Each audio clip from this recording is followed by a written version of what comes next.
Welcome to another episode of Solution. My name is Jade H. This is Brendon L. We're recording from Design for Living Sober House. Thanks to them for letting us make use of the space. And today we are gonna chat about relapse. relapse. Okay, so I know your journey has been similar to mine in that we've both managed in the time that we've been in the 12-step recovery process that neither of us have slipped into. Yet. I'm joking. Yet. Well, fair enough. Not that I have any desire, intentional plans to. But in my near 10 years, in your near 10 years, neither of us have relapsed in terms of alcohol and substance abuse. Correct. I have recently, however, gone through the process and probably still am in the process of giving up smoking, cigarettes, nicotine. And there has been a bit of an up and down sort of roller coaster as far as that goes. And that is, I'm bringing that up because that is my only personal kind of reference I have to the struggle that can come with like trying to put down and giving in to picking up again. I don't want to say we were lucky. We did the work, dude. We put in the effort and we were committed. Yeah, a lot of the time I think in our cases it's about timing. So Yes. maybe the timing and everything just synchronized for us to Can you Have clarify that a little have bit? not relapsed yet. Well, I don't know, maybe. So the big book often talks about like people's scars being really deep and hitting a real emotional rock bottom and all those things. Maybe the stars just aligned for us. Also could have been our age. Well, I relate to that, bro. Like I feel like I agree. Like all the ingredients were there for me to like get to that place of desperation whereby like I was done and I was prepared to do whatever it takes to get clean and sober, and so, you know, by some degree of grace, another huge amount of effort, and a couple of environmental factors just helped me stick with it, you know. Yeah. I don't think I was done. I didn't think I was done. Okay. I thought that like I was just gonna go through the motions but life changed in so many positive ways that I learned that I was done. Yeah. So originally I wasn't like at this like point where I was able to even grasp the concept of never picking up a mood or mind or emotional altering substance. But just the way my whole recovery process unfolded just ended up being that way.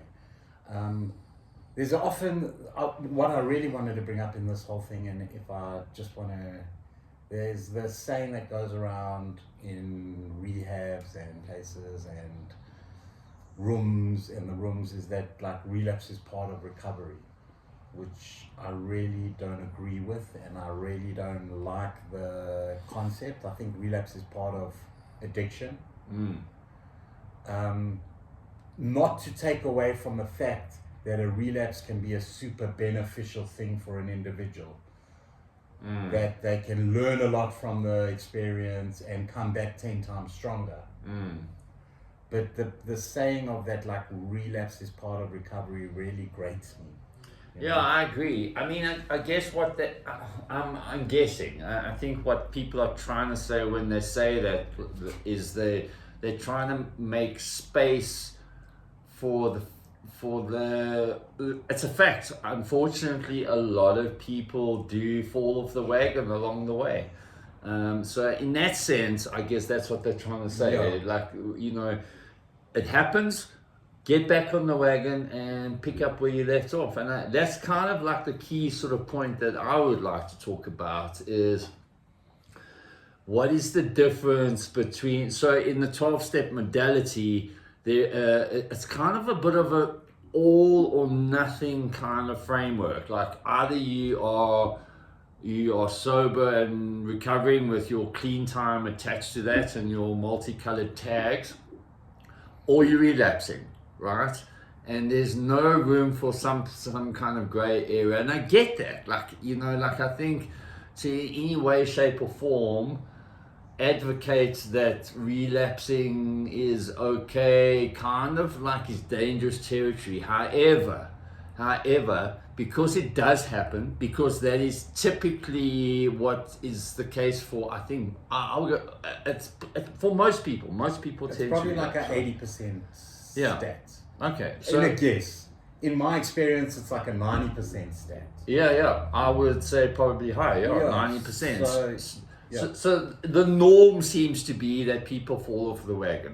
So what are you going to do? What are people going to do when that happens? Because I think in a lot of cases, people beat themselves up mentally so much because they feel that they have failed. They now have to show up at meetings and be the newcomer again. They got to put their hand up for 0 to 24 hours or whatever. And that kind of stuff can really mess with you mentally, right? yeah, kind of like it's soul destroying in a way. Yeah. Yeah. Look, I mean, you've got to own up to the fact that you made a mistake, right? Yeah. But there's a difference as, like kind of stuff I'm learning of late is that a slip, forgive me because I don't know if there's a better term for it. Well, they say lapse, slip, whatever it may Okay, be. I mean, yeah, you didn't actually slip. It's not like you slipped into phoning your dealer or whatever. You made a conscious decision. However, a slip in the sense that, yes, okay, so you fell off the wagon, you had a day or two or maybe even 3 of like going a little bit off the walls, and you get back on your wagon and you keep going on the trajectory of well-being, right? Exactly. I think that's an amazing way of putting it, and I'm a firm believer in encouraging people, because sometimes if you, in the fellowships, in the 12-step fellowships, there's just so much guilt and shame that you don't want to come back. Yeah, and of course we want people to, even though we say that, we always say keep coming back, but unfortunately I think there is this inadvertent guilt and shame that comes with, it's not intentional thing, it's just unfortunately having to start, and that's the other thing, dude. That's a load of bullshit. Having to start all over again is nonsense. No, it's nonsense. No one can take away the things you've learned. Yeah, like if someone's got like whatever 8 months or 2 years clean time, and they have like a little accident, a little slip, a little lapse, whatever you want to call it. Yeah. And then they're right back in it again. Sure, they're still on an upward as opposed to what they were doing. So a relapse is going back to my former. I think the definition is going back to where I was before. So if you think of like someone with cancer, when they have a relapse, they relapse back into the disease. Yeah. Having a little slip, I'm not relapsing back into that, like using every single day. Stealing. All All that bad I just had a bad day. I went and did whatever I do. Yeah. And I came back the next day ready to battle again.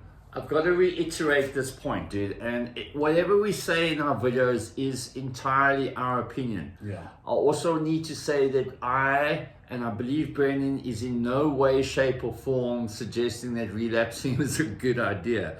It is potential Russian roulette with your life.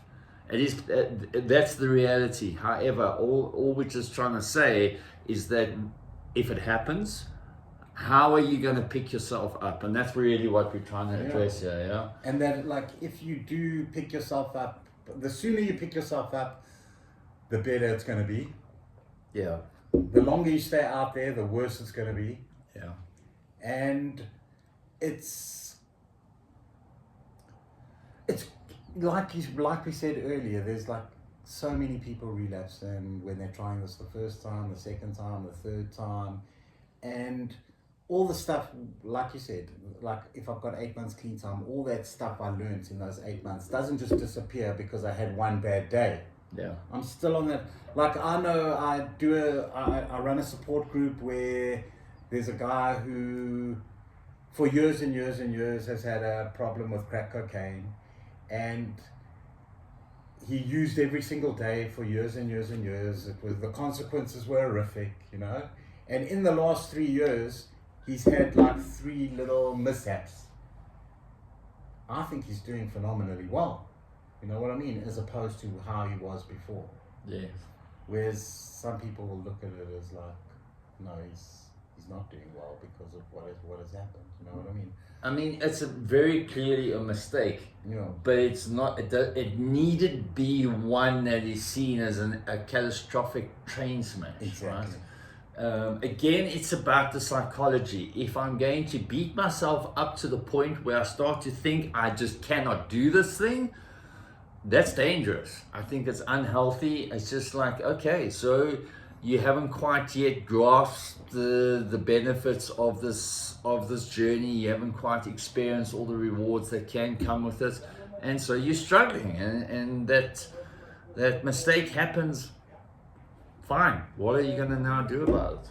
The other thing that really frustrates me is when I hear about sponsors, and if you're a sponsor and you've done this, I mean, no disrespect, it's just that when I hear a sponsor telling their sponsee, okay, you've relapsed, you've got to start at step 1 again, I'm like, sure, maybe there's some elements there in step 1 that's worth revisiting and reconsidering. However, like this having to start again from the beginning, it's like you were saying, right? The objective here is wellness, right? Yeah. And so if the trajectory has been this like steadily improving, and so this mistake happens and there's a dip, but you sort yourself up and it's back up again, why get your sponsee to start all the way from the beginning again? And and like revisit all that shit again and bring it up, and like, I don't think it's necessary personally as well. I think to get people through the steps, like you start to experience the fullness of the program once you're through all the steps. It's like staying stuck on steps 1, 2, and 3. I don't know. Again, just my opinion. Yeah. I think it ties back into that mentality of, I can't do this thing, I have to start all over. That messes with people's minds. Yeah, and also like I've seen people do all the right things. Like they doing everything perfectly, and still something might happen, you know, some sort of, I don't know, loss or something, some sort of emotional breakdown, and they have a slip or a lapse or whatever you want to call it in this case, and they get straight back in it. They come back and sometimes come back a lot stronger. And if we ridicule people when they relapse and make them feel terrible about it, and it's harder for them to come back. It makes it much harder to come back. People are so ashamed to like put up their hands for 0 to 24 hours, and you know, there's no rule saying you have to put your hand up for clean time either. So should we talk a little bit about relapse prevention, or do you think that's a topic in and of itself? I think it's a topic also in and of itself, but what I wanted to say is, like, also a lot of time I hear people saying that, oh, it just happened. I think there are a lot of elements that are involved in a relapse. I don't think it's just happened. Look, yes, some sort of loss, or what's the word I'm looking for? Some sort of crisis, or an event some sort of trauma, or an event that was like unexpected happens. I can understand how that happens, but generally it doesn't just happen. There's certain events that, like, I was putting in certain work in certain places, and I stopped putting that work. And I'm not saying 12 steps or NA, whatever your program is, you just got to have something that you constantly work at to prevent you from falling into this trap. And when people slip away from those things that they've been doing the whole time to stay clean and sober, when they get complacent and stop doing it, that's when they seem to fall off the edge. Yeah. So if I'm working any sort of program, or working at my recovery, whatever that looks like, the chances of me falling into that trap are much less. Much less, yeah. Okay, so maybe, is there more we want to talk about here?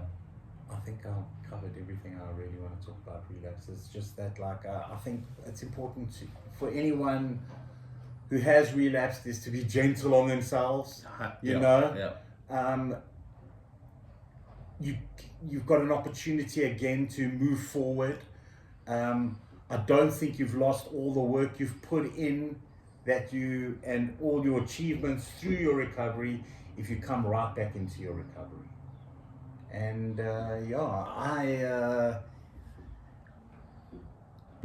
I really feel sorry for people who fall into that trap, and it does happen, and to see how broken they are from it, it doesn't really have to be that way if they just jump straight back in and continue putting the work in they did before.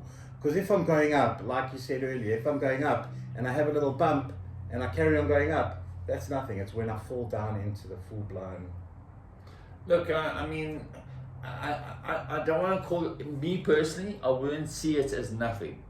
I think we want to look at harm reduction, right? And I think whenever we have a slip, make a mistake, relapse, if you must call it that, like, there is harm done. Yeah. I'm sorry I said nothing. You know what that was a bad choice of words. Yeah. Yes, there's always it's a chance to focus on and see what I've been doing wrong or where I can improve.